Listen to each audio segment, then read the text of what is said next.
Hello student, LBT study চ্যানেলের পক্ষ থেকে সবাইকে স্বাগত জানাই। আজকের ভিডিওতে দ্বিতীয় পর্যায়ক্রমিক মূল্যায়নপত্র 2025-এ দ্বিতীয় শ্রেণী বাংলা বিষয় নিয়ে তোমাদের সুবিধার জন্য আজকে কিছু সাজেশন নমুনা প্রশ্নপত্র এই ভিডিওতে 8 নম্বর কোশ্চেন সেট সলভ করা হবে। তোমরা ভিডিওটি প্রথম থেকে দেখতে থাকো, তাহলে বুঝবে কেমন ধরনের প্রশ্ন আসতে পারে। এই প্রশ্নপত্রের একের দাগে রয়েছে নিচের প্রশ্নগুলির পূর্ণ বাক্যে উত্তর দাও। যে কোনো 10টি প্রশ্নের উত্তর করতে হবে। দেখো 1 নাম্বার করে থাকছে। কতে আছে এই শেষবার বলছি এক্ষুনি থামো নইলে কথাটি কে কাকে বলেছিল। এই শেষবার বলছি এক্ষুনি থামো নইলে কথাটি মা চড়াই হাতিকে বলেছিল। ক্ষতে কিভাবে অতীত পাখিরা আমাদের দেশে আসে। উত্তর হবে আকাশে উড়ে উড়ে হাজার হাজার পাখিরা আমাদের দেশে আসে। গতে বুদ্ধির পরীক্ষা গল্পটি কার লেখা। বুদ্ধির পরীক্ষা গল্পটি নৃপেন্দ্র কৃষ্ণ চট্টোপাধ্যায়ের লেখা। ঘতে কে ফলের ঝোড়া নিয়ে যায়। উত্তর হবে আতা আলা ফলের ঝোড়া নিয়ে যায়। নেক্সট প্রশ্নগুলো দেখব। উমতির রাজার বাড়ি কোথায়। তেপান্তরের পারে রাজার বাড়ি।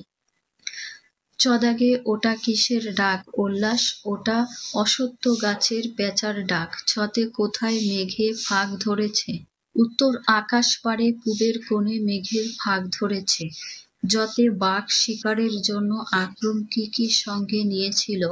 বাঘ শিকারের জন্য আক্রম বন্দুক নিয়ে চলল, সঙ্গে ছিল দুটো বল্লম, সিন্ধুকে ছিল গুলি বারুদ। ঝদাগে চড়াই পাখি কোথায় বাসা বেঁধেছিল। চড়াই পাখি জাম গাছে বাসা বেঁধেছিল। উমতে আমাদের ছোট গ্রাম কার সমান। আমাদের ছোট গ্রাম মায়ের সমান। টতে কে খাতার পাতা ছিঁড়ে দিয়েছিল। কঙ্কা খাতার পাতা ছিঁড়ে দিয়েছিল। ঠতে কিসের ডালে রোদ ঝিলমিলিয়ে ওঠে। উত্তর হবে বাঁশের ডালে রোদ ঝিলমিলিয়ে ওঠে। ডতে বড় ছেলে বাজার থেকে কি এনেছিল। এই প্রশ্নের উত্তরটা তোমরা আমাকে কমেন্ট বক্সে বলবে। ঢতে পদ কাকে বলে। দেখো পদ কাকে বলে আমি উত্তর দুভাবে বলছি, যেটা তোমাদের সুবিধা হয় সেটাই লিখবে। বিভক্ত যুক্ত শব্দকে পদ বলে, যেমন চাঁদ, বল, সূর্য। আরেকটা লিখতে পারো শব্দের সঙ্গে বিভক্তি যোগ করলে তাকে পদ বলে। 2 দাগের সঠিক উত্তরটির মাথায় টিক চিহ্ন দাও। হাফ নাম্বার করে থাকছে। 2 এর কতে 3টে না 5টা শালিক ঝগড়া করে রান্নাঘরের চালে। সঠিক উত্তর হবে 3টি শালিক। ক্ষতে ভক্তরামের নৌকা শক্ত না নরম কাঠের তক্তা দিয়ে তৈরি। শক্ত কাঠ। গতে আমাদের গ্রামে কেউ কারুর পর না আপন নয়। উত্তর হবে পর। 3 দাগের শব্দ ঝুড়ি থেকে শব্দ নিয়ে শূন্যস্থান পূরণ করো। হাফ নাম্বার করে পাচ্ছ। কতে রয়েছে বেলুন বাড়ির কোনো ড্যাশ নেই, কি হবে সীমানা থাকে না।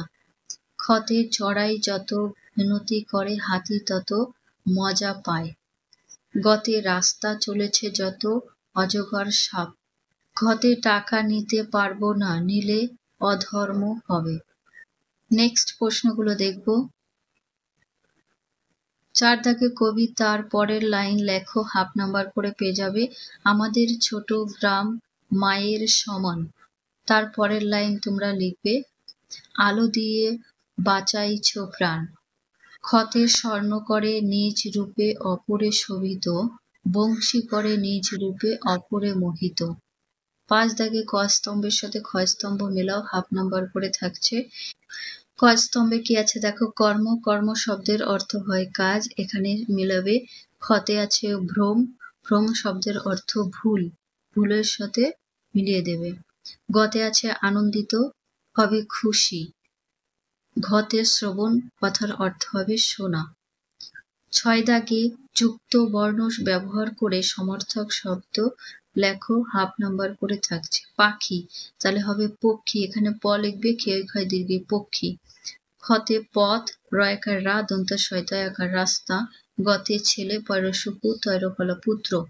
ঘতে ভাই, ভয় আকার ভা তৈরফলা আকার ভ্রাতাও লিখ। নেক্সট দেখবো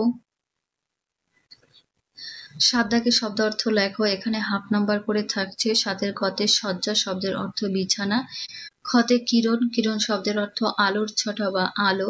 গতে ভেপু শব্দের অর্থ বাঁশি। ঘতে জলধর শব্দের অর্থ মেঘ। উমতে দগ্ধ শব্দের অর্থ পুড়ে যাওয়া। চতে চতুর্দিক শব্দের অর্থ চারিদিক। আর দাগে বিপরীত শব্দ লেখো, হাফ নাম্বার করে থাকছে প্রত্যেকটার জন্য। কতে আছে মস্ত হবে ক্ষুদ্র বা ছোট। খতে সহজ হবে কঠিন।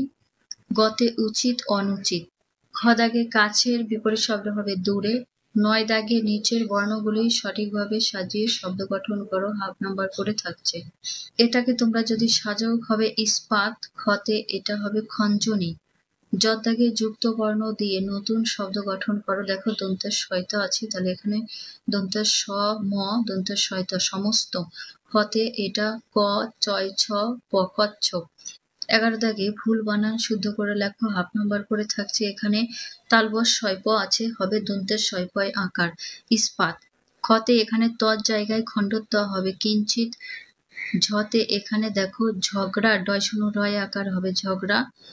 ঘতে এখানে অসুস্থ আছে, হবে অসুস্থ দন্তের শয় থ। নাম্বার 12 দাগে বাক্য রচনা করো, হাফ নাম্বার করে থাকছে। লজ্জা দিয়ে বাক্য রচনা করতে হবে। গরিব বলে লজ্জার কিছু নেই, এটা লিখতে পারো। খতে পালঙ্ক দিয়ে বাক্য রচনা করবে, এটা তোমরা নিজেরা করবে, আমি করে দিচ্ছি না। 13 দাগে শূন্যস্থান পূরণ করো, হাফ নাম্বার থাকছে। প্রতিটি বাক্যের দুটি ভাগ, একটা উদ্দেশ্য ও বিধেয়। 14 দাগে প্রতিটি শব্দের দুটি করে সমার্থক শব্দ লেখো। চোখ, তাহলে চোখের সমার্থক শব্দ চক্ষু বা নেত্র। নয়ন লিখতে পারো, আঁখি লিখতে পারো, আমি অনেকগুলো বলে দিলাম। খতে মাথা, এখানে মস্তক বা মুন্ডু, খুলি।